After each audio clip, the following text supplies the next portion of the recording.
Well, Steve, what a fantastic accolade. You have been voted the Sports Journalists Association greatest ever sportsman.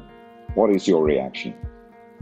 Absolutely stunned. Obviously delighted of the sports journalists of over the last few decades have picked me out as being the one. I'm very humbled by it. When you look back at your career, what are your overwhelming feelings about spending that big chunk of your life in your physical prime sitting down in a boat? Going backwards. I look back, as I did at that time, and almost enjoyed almost every moment. Not every moment, that's for certain, with some of the conditions that I came down with and still have to deal with today. I think, Steve, that is probably a big reason why you got the votes you did, because there is a widespread appreciation of that you were involved in a brutally hard sport and you did have to overcome some pretty severe handicaps. I suppose any athlete always has setbacks. Those two setbacks were pretty major, especially the diabetes, where I thought that was going to be the end of my international rowing career. I had a grandfather that had diabetes in his late 60s, early 70s.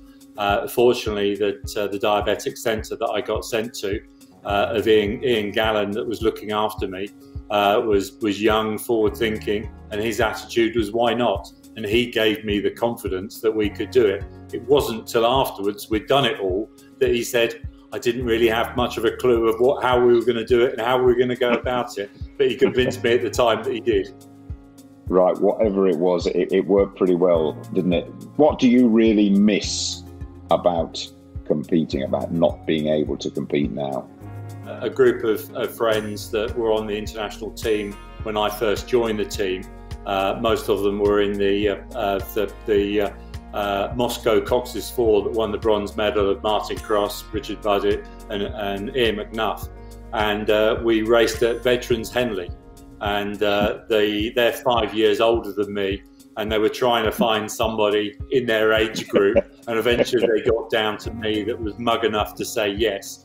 And it was actually the camaraderie side of it, which you don't think you miss until you get back into that environment.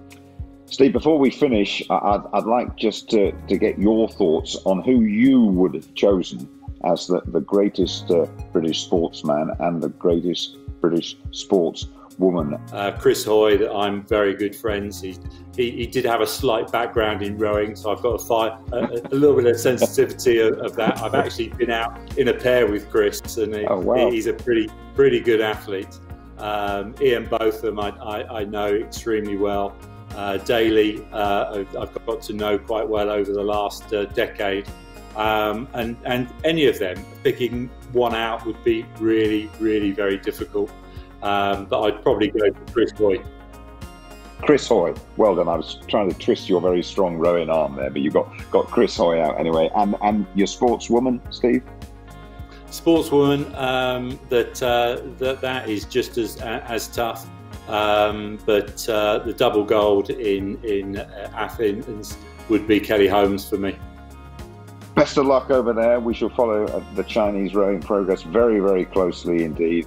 And many congratulations, Steve. You are the SJA's greatest ever sportsman. Well done. Thank you, Jim, and thank you to everybody that voted for me. I'm very humbled.